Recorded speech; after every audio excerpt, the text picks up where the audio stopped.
This episode contains spoilers for TellTale Games Game of Thrones Episode 1 and 2.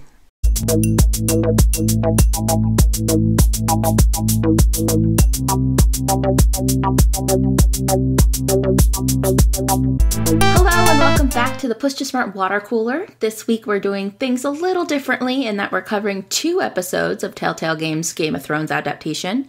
The first episode, Iron from Ice, was released in December 2014, while episode 2, The Lost Lords, released in early February of this year. Unlike previous TellTale games, Game of Thrones will be 6 episodes long, so this episode will cover the first 1/3 of the season. Unlike The Walking Dead, the game is based off the hit TV show, not the original books, A Song of Ice and Fire. Maybe we should kind of talk about where we come from, knowing now that there's, like, a difference in source material. Because I think with The Walking Dead, we were both pretty familiar with the comics and the TV show. Whereas this one, I know I've watched the TV show and according to my Kindle, have read 4% of the series. Well, for The Walking Dead, I've only read the comics. And I know that you follow the series. Sort of. Ish. But for Game of Thrones, I've read all the books and I'm caught up with the series, so... And rumor has it, you get very angry when watching the TV show because it doesn't follow the books. Is this true? Very, very true. Rumor has it. Text messages that are vague. Yeah, particularly with the latest season that came out, season 4, there was just a lot of liberties taken that just ground my gears. And it seems like, we were just kind of talking about this before we started recording, it seems like this kind of takes place end of season 3, beginning of season 4, but the timeline is a little wonky. Mm-hmm. So, I don't know, do we just want to get into kind of how it starts? And it starts at the Red Wedding, which is probably Game of Thrones' most, I guess, iconic event. It was an event. Like, I remember, because I don't have HBO, I watch it when they come out later. And I remember watching the clips of people reacting to it. And it was just like this thing I knew of. We probably shouldn't spend that much time recapping the first episode because, at least in my opinion, and as soon as I finished the first episode, I had quite a few strong opinions. Yes. Nothing really happens in the first episode. Which I was thinking about that. So, okay. So, the character we start out with gets into the wall. He disappears. You don't see him again for a while. And then we take the control of both Mira, the sister that is in King's Landing as a handmaiden to Marjorie, and Ethan, who is the heir apparent. Jumping ahead, the Mira segments are probably my favorite. You know, I'd actually have to agree with you there. So, the episode ends with Ethan being murdered. Thinking about it, I think it was supposed to be kind of a nod to the way that season 1 of the show ends, as far as, like, it sets up this trajectory for Ned Stark, and then it just kills him, which is a pretty bold move for a TV show. Mm-hmm. And I think they're trying to kind of set the tone and be like, yes, no one is off limits here. But because we just got introduced to all these characters over the course of, like, an hour, 2 hours, it just was kind of like, oh, well, okay, I'm glad I spent all that time with him. Going back to how nothing really happens, I felt like you could have started the episode, Tuttle's on his way to the wall, and Ethan dies in, like, the first section. That would have been fine. When I was playing the game, the decision that I agonized over most, who I was going to choose as Sentinel. Yes, that's what I wanted to get at. The Sentinel. And I ended up choosing Royland because I was like, Royland is hard and he's very army-oriented, but, I'm going to be there to be able to kind of temper him. Yeah. And then they go and kill Ethan. And I was like, okay, that's actually pretty good because now I'm stuck with this decision and I have no way of dealing with it. But then, in the second episode, they're like, oh, the other heir is still alive. Mm-hmm. So it doesn't matter who you did Sentinel because he's not in charge. See, I felt that way anyway. Like, I chose Duncan because I texted you and said, which did you choose? And I'll choose the opposite.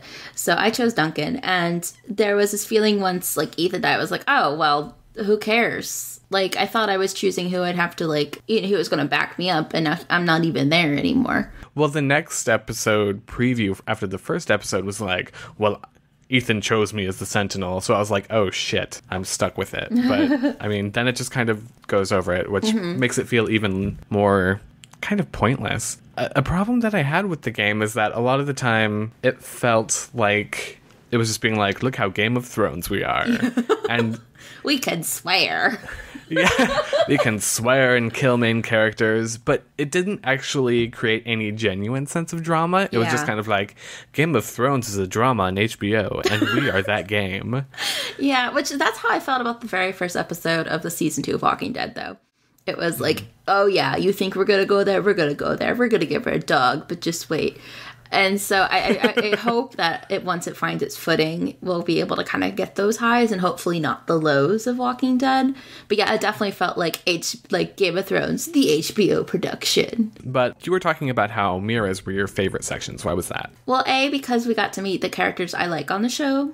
And B, Court Intrigue is a game I've wanted for a while. It was my final for my master's, was a game document about a hypothetical game where you're a handmaiden to a woman and Genji's court. Ooh. So the kind of choosing who you align with, kind of playing the game, that's kind of something I've always wanted to do. So that was really exciting for me. And I liked, especially when you're going toe-to-toe with Cersei, and how she could find a way to just be one step ahead of you, and that feeling of just dread, knowing what she can do to you, was just wonderful. And it felt like TellTale especially has the tools to be really good at that, because it's all about conversation, choosing, like, making these quick decisions that will determine, in theory, you know, the fates of everyone around you. So that seemed a lot more playing to TellTale's strengths than, like, the quick time battles or something. I will say the one decision I regretted from episode 1 was when I asked Marjorie to petition the king for support. Oh, yeah, me too. I did it because I felt like that's what the game wanted me to do. But I was like, as soon as I did it, was like, oh no, Mira would be smarter than this. And then Marjorie kind of calls you on it. Yeah. Okay, so choices for the first episode. Did you try to save Bowen, or did you try to save Roderick? I stayed with Bowen, and I don't even remember who he is. He was the page. He was a okay. little mouthy and kind of a jerk, so I was like, whatever. Yeah, I stayed with him. Well, me and 52.4% left Bowen behind. And these are numbers from December. Okay. So they may have changed. And did you swear loyalty to the king? I swore it to Marjorie. I'm Team Marjorie. Whoa. Yeah. That's another thing that kind of frustrated me, was because Marjorie was like, just say what she wants to hear. Yeah. That's how the game is played. And then if you swear loyalty to the king, it shows Marjorie, and they're like, Marjorie will remember that. And I was like, that's what she said! That's what she told me to do! But me and 73.2% swore loyalty to the king. It was 30% that swore to Marjorie when I played. So what did you do with the thief? I freed him. Really? When 43.4% had freed him when I played. Me and 40.6% sent him to the wall. Ooh. Yeah, so I'm wondering if he's going to show up with... Oh, maybe. Yeah. With Jon Snow. Yeah, and Tuttle. Obviously, you picked Duncan as Sentinel. When I played it, 38.9% picked Royland. Nice. Yeah, it was 62.8 at Duncan when I played. How did you meet Ramsey? Yeah, I met him at the gate, actually, with 40%. Really? Mm-hmm. When I played it, it was about 63.1%. So does he just kill Ethan out in the courtyard? No, we still make it to the Great Hall, and he takes the youngest son. So I'm assuming that goes down the same. Yeah. Okay. So that's episode 1. And then episode 2 opens up right in Yunkai, and like pretty much immediately after Daenerys 3 days. liberates everyone. Yeah. And you're there with Asher, who is the banished son of House Forrester, and he's being all sellswordy with a lady named Beska. And I couldn't get over the ridiculous kind of, like, quote-unquote Arabian music. Yeah. Because it was set in the desert. This is one of the things, too, where it was like, it showed the limitations of what TellTale could do versus what the TV show could do. I feel like if this was based on the book and there was no TV show, it might be okay. But because the TV show is so lavish in its sets and it's beautifully shot, the game just looks really silly and it sounds really silly. And it's like, if I feel like if they stylized it more, it would be okay to have them in this young Kai that just looks completely barren. But having seen it on the show, it seems very silly. It feels like a knockoff. It does. I mean, one of the things that we kind of have texted about is that it doesn't feel as authentic. It feels kind of like a knockoff, and it feels kind of fan fiction-y. It does. It does. Especially whenever, like, I feel like King's Landing, for the most part, I have a few gripes, but it kind of gets the tone. But, like, when you get to the wall, this is going to have with Jon Snow, it feels very, hey, kids, it's Jon Snow, our favorite character. Yeah. And it's just like, why? What is the point of this? I also felt that way about the whole Red Wedding thing. It was just kind of like, hey, guys, remember the Red Wedding? That was badass. This guy... he survived it. And then we have Roderick, who also survived it. I don't like the idea behind bringing Roderick in, but I do think that Roderick is probably one of the more compelling. He's a hell of a lot more compelling than Ethan. Yeah. Well, part of the reason, I think Ethan could have been compelling, but they killed him for shock value. But I felt like whenever I had to make a decision as Roderick, there was a more real sense of tension, because it's like, okay, you almost just died and you're healing, so how much vulnerability is reasonable as Lord, and how much are you not going to show weakness? And that was kind of a tightrope act that I thought was really fun to play with. Right as you're about to enter the hall, there's that White Hill jerk on the steps, and it was like, okay, I'm going to actually stand my ground here, even though they're not sure if my leg's going to work again or whatnot. But when it came to also talking to his betrothed, did you end up convincing her? I did. How did you do that? I ended up promising them half of our ironwood. So did I. Yeah, I wonder if there's a way to do it without doing that. Because then also the dude... I feel a little overextended. Yeah, especially because I also promised Tyrion that we'd supply him. And then the other dude jumps in and goes, yeah, it's ours. And it's like... it's all ours. Yeah, so I'm going to come collect and I'm going to get in trouble later. Yeah. I actually thought that was interesting. Yeah. Because you have these people in completely different areas working towards the same goal. But, you know... they have no way of staying in contact with each other. It's your only currency at this point. Pretty much the only thing you have left. And I'm curious to see how that all weaves together. Right. Or if it will. Because like you said, I feel overextended. And I feel like if this game delivers, it'll be like, it'll play with that a lot. And you will have to make some tough decisions as far as who you can actually follow through with. But I loved the scene with the merchant. And he entered, she's like, oh, I'm just a friend of Tyrion. And then he's like, actually, she's a forester. And they were like, what? Yeah. It's funny, I'm looking at the choices for this episode, and there's only one choice that was measured that was not Mira or Roderick. Oh, yeah. It's like they're the most compelling ones with the most compelling choices.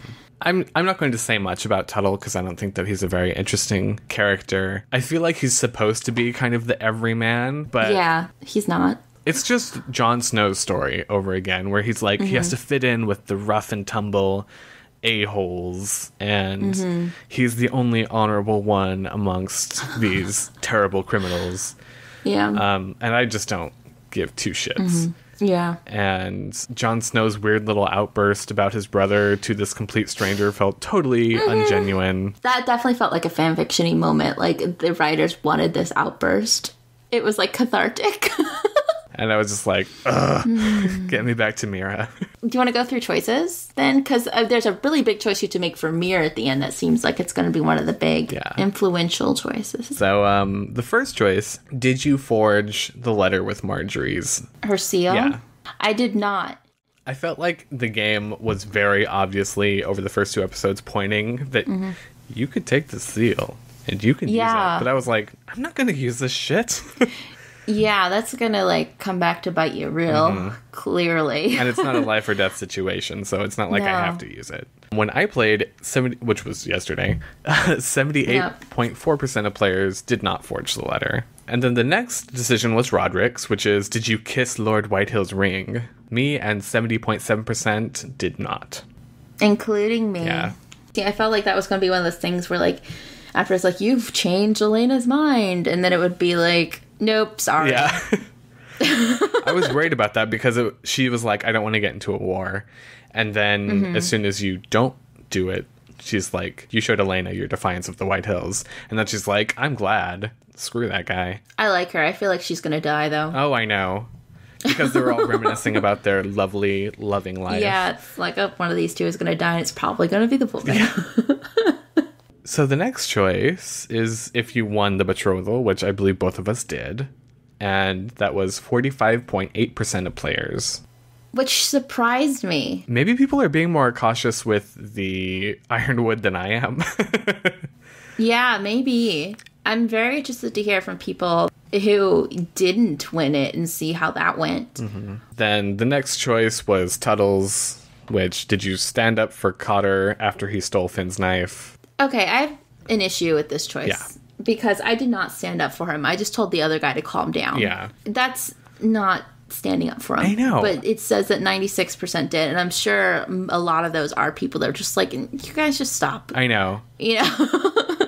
A, don't fucking steal, but B, not my problem, was how I played it. Yeah, exactly. Mm-hmm. And then the last decision was the very telltale decision of the episode, where everything slows down.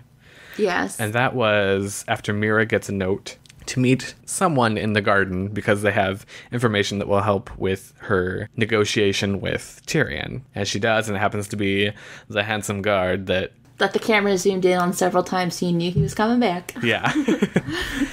And he attacks Mira, and then the lowborn guy, I guess. I don't know. Yeah, the coal guy. Like his job is to basically just to bring coal from room to room, and he's been kind of contacting Mira throughout the first episode, offering his help because he hears things since no one pays attention to him. So he comes to her rescue, hits the guy over the head, and then the guard starts drowning him, and you can either stab the guard or run away. I stabbed him. Me too. What I did first was I stabbed him, and then you have the option to stab him again, and I was like, can I just stab him, get him to stop and run? I can't, because he snaps your neck. Oh. Yeah, so I stabbed him again and killed him, and then he's like, it's okay, I know. Plenty of places to hide a body. This is funny because, like, this whole scene, I'm sitting there yelling at my computer, drop the knife, drop the knife, drop the knife. And then it gives you the option to drop the knife. And I was like, no, hold on to it. Yeah. Well, it's one of those things where it's like you had the perfect opportunity to just throw it into the ocean just a couple seconds ago. That was my thinking. It was like, okay, so throw in the ocean. Okay, since we're not going to do that, might as well just take it with you so you have a knife. Because they don't have forensics to see which knife did what injury to this guy if they ever find him. I was playing with Taylor, and he was like, it's not like they're going to do fingerprinting on it. I know. And, like, the kid sounded like he was dragging him down to, like, the city. My thought process was, like, if I run away, then the only ally that I have is pretty much going to be dead, and this guy's still going to be after me. But if I kill him, then it's both of our lives on the line. So it was kind of more manipulative than just selfless must save this guy. But I actually threw the knife away, and I immediately regretted it, because all she did was just, like, into the bushes. I really thought they were going to throw it in the ocean. Yeah. It's like, you're right there. Right you could throw him into the ocean. Yeah.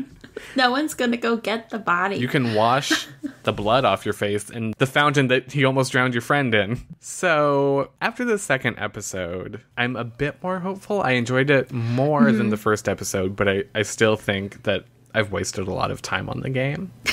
Like, I feel like the first two episodes should have been one. They could have just merged it together. Yeah. The show, you have a bazillion characters that you have to keep track of. So I see why they did it this way of having multiple playable characters.